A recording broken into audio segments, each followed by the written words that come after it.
Hello, welcome to the Mac Observer's YouTube channel. I'm Charlotte Henry and I'm really pleased today to be joined by my fellow associate editor, Andrew Orr from over in the States. How are you, dude?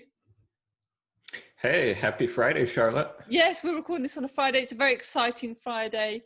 It's Apple One Friday that's just been released as we sat down to shoot this video. We've all got our new iPhones Friday, which we're particularly excited about. And that's what we want to talk about. We both lucky enough to get hold of a new iPhone 12 Pro. Andrew is a rebel. Tell them why. Tell them what you did, Andrew. Uh, I'm not using a case on it. He's not using the case, and tell them what color you got, Andrew. Oh, so besides John, I'm the only one that went with graphite. Yeah, literally the whole world. Everyone else got blue. I've gone blue, and I'm also wearing a case. Go on, show us what you've got. Yeah, so it's nice because I think it kind of looks almost a bit different, the shade and different lighting, which is, I think, kind of neat. Well, there we go. So we've both been enjoying these. We both had a few days to play with them. So we thought we'd share a couple of our favorite features. So go on. What have you most enjoyed since you've got hold of an iPhone 12 Pro, Andrew?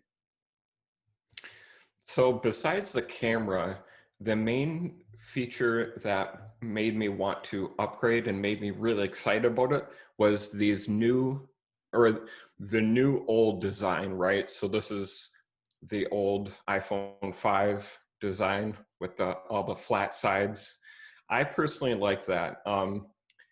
When the iPhone switched to the curved sides with, I think that was the iPhone 6, I mean, it was okay, but for me personally, it made it a little bit harder to grip the phone.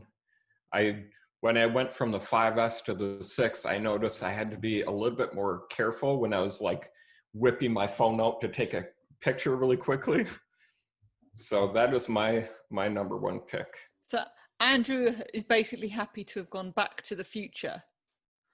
I think yes. I think my favorite thing is one you've already hinted at. There's the LiDAR scanner in there as well, which you have written about and are unpacking for us. There's all sorts of, it's very, very clever in there. Even I'm no photographer, unlike Andrew, who's a very good photographer, but even I can take decent photographs. I may even share some up on the Mac Observer in my review. But the cameras are stunning. The different options are stunning. Just give us a 30-second breakdown, Andrew, of the different cameras and why they're making even my terrible photos look quite good. Yeah, so there's 3 cameras: ultra wide, wide, telephoto. So I think there's maybe one extra optical zoom, which is better than digital zoom. And then there's also, like you mentioned, that new LiDAR sensor, which means that taking photos and videos in low light will help it focus on something better. And according to an expert that emailed me, it sounds like the sensor has a range of about 15 feet. That's what him and his company think. Very interesting. So we've both enjoyed the cameras. I agree with you absolutely about the design. It feels so nice in your hand. What would you say is your next favorite feature? So besides that design, the other feature that I really noticed just on the first day was the better battery life.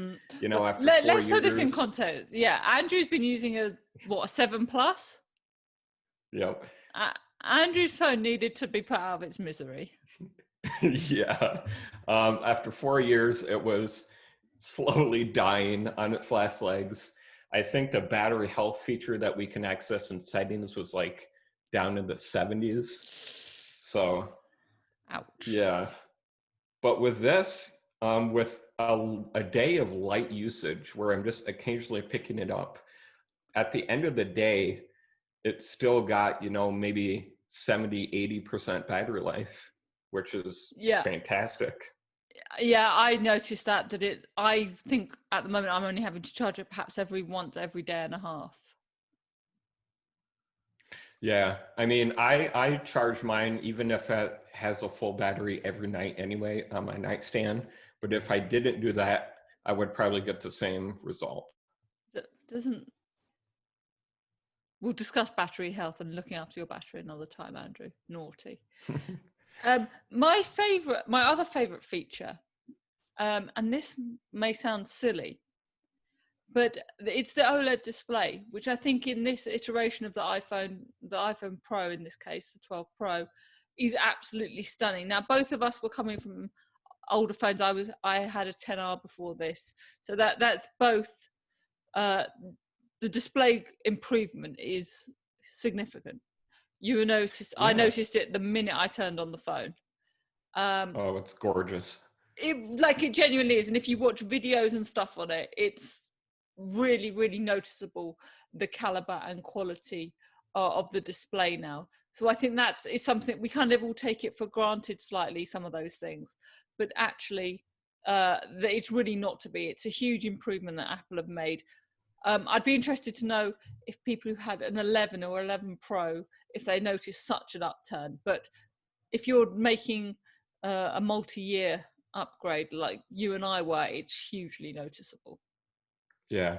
And I want to say I'm really impressed that every phone in the iPhone 12 lineup does have the same display because Good like you point. mentioned, you had a 10R and that had an LCD, and I think the 10S and the 10S Correct. Max had the OLED one. Yeah. It was the 10R was the standout one. It was on its own. Um, but it is noticeable that Apple have obviously decided OLED is the way, and it makes a huge difference to both viewing and just general usage, playing games on it. It's all really, really impressive. Do Hmm. please let us know in the comments below what your favorite features are. Perhaps there's things we haven't even found yet. You notice we haven't even mentioned the 5G. I don't think either Andrew and I have had the pleasure of going anywhere with 5G yet, but we'll let you know Nope. what speeds we can get to if we can get to them. But it's interesting. I wrote in my review, and I think you felt the same way, that the reason to get a 12 or a 12 Pro is not the 5G. And I think the fact that it doesn't feature in our favorite features so far uh, rather underlines that. Well, as I say, please do leave comments below on your favourite features. Thanks so much for joining me, Andrew, and we'll join us back here on the Mac Observer's YouTube channel for more tips and tricks as we hope you get the most out of your new iPhone.